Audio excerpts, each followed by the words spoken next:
Hello viewers, অচেতনতার free coaching চ্যানেলে তোমাদের সকলকে স্বাগত জানাই। এই ভিডিওতে আলোচনা করব তোমরা যারা নেতাজি সুভাষ ওপেন ইউনিভার্সিটিতে ইউজি বিডিবি কোর্সে সেকেন্ড ইয়ারে পড়ছো এবং বেঙ্গলি যে 41 পেপারটি রয়েছে GEBG 41, এই পেপারটির মানে আধুনিক বাংলা সাহিত্য, এই পেপারটির যে লাস্ট ইয়ার যে কোশ্চেন পেপার 2024 জুন, সে প্রশ্ন নিয়ে আলোচনা করছি তোমাদের সামনে। এখানে 50 নম্বরের পরীক্ষা, 2 ঘন্টার সময়। প্রথমে যে এসছে দেখো, এক দাগে যে কোনো দুটি প্রশ্নের উত্তর দাও। এখানে 4টি প্রশ্ন দেওয়া রয়েছে, যে কোনো দুটি প্রশ্নের উত্তর লিখতে হবে। 10 নম্বরের দুটি প্রশ্ন। প্রথম প্রশ্ন, শ্রীকান্ত প্রথম পর্ব উপন্যাসে পিয়ারি বাইজির রাজলক্ষ্মীতে রূপান্তরের কাহিনী সংক্ষেপে ব্যাখ্যা করো। পরটি গীতি কবিতা হিসেবে মধুসূদন দত্তের বঙ্গভূমির প্রতি কবিতাটি কতখানি সার্থক হয়ে উঠেছে তা নিজের ভাষায় আলোচনা করো। পরটি স্বামী বিবেকানন্দর বর্তমান ভারত রচনাটির নামকরণের সার্থকতা বিচার করুন। পরটি পণ প্রথার মর্মান্তিক চিত্র দেনা পাওনা গল্পে যেভাবে চিত্রিত হয়েছে তা বিশ্লেষণ করে দেখান। এরপরে রয়েছে 2 দাগের প্রশ্ন, যে কোনো 4টি প্রশ্নের উত্তর দাও 150 শব্দে। এখানে 5টি প্রশ্ন, 5 নম্বরের টিকা প্রশ্ন 4টি লিখতে হবে। প্রথম প্রশ্ন, ওরা কাজ করে কবিতায় রবীন্দ্রনাথ বিপুল জনতা বলতে কাদের কথা বলতে চেয়েছেন।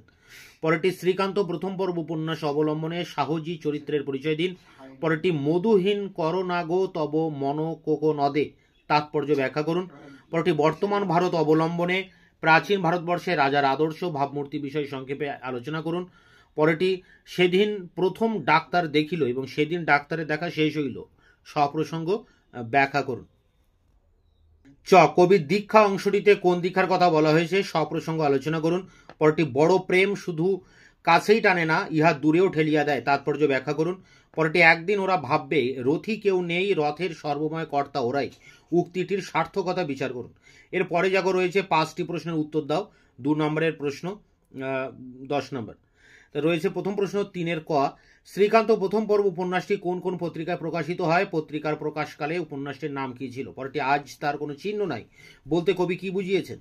গ, শ্রীকান্ত প্রথম পর্ব উপন্যাসটি কোন রীতিতে রচিত, শ্রীকান্তর মহাশ্মশানে অভিযানের কাহিনী কোন পরিচ্ছদে বর্ণিত হয়েছে। পরেরটি, ফুল ফুটুক না ফুটুক কবিতায় গাছটি কচি কচি পাতায় পাজর ফাটিয়ে হাসছে কেন। পরেরটি, বঙ্গভূমির প্রতি কবিতায় মধুময় তামরস বলতে কবি কি বুঝিয়েছেন। পরেরটি, আমি কি কেবল একটা টাকার থলি, যতক্ষণ টাকা আছে ততক্ষণ আমার দাম, বক্তাকে কোন ঘটনার পরিপ্রেক্ষিতে বক্তার এরূপ উক্তি। পরেরটি, কালের যাত্রা নাটকটি কার লেখা, প্রকাশকাল কত। পরেরটি, আবার আসিব ফিরে কবিতায় কিশোর কোথায় ডিঙাবায়। পরেরটি, যতদিন বাঁচি ততদিন শিখিব উদ্ধৃতি কোথায় আছে বক্তাকে। শেষ প্রশ্ন, বর্তমান ভারত কোন পত্রিকায় এবং মোট কয়টি সংখ্যায় ধারাবাহিকভাবে প্রকাশিত হয়েছিল। এই ছিল বেঙ্গলি 41 পেপারটির কোশ্চেন পেপার 2024 জুনের। তোমরা এটিকে সামনে রেখে পরীক্ষার প্রিপারেশন নেবে। দেখা হচ্ছে অন্য কোনো ভিডিও ক্লাসে। ততক্ষণ চ্যানেলকে সাবস্ক্রাইব করে রাখবে, বন্ধুদের কাছে শেয়ার করবে এবং ভিডিওটি ভালো লাগলে অবশ্যই একটা লাইক দেবে।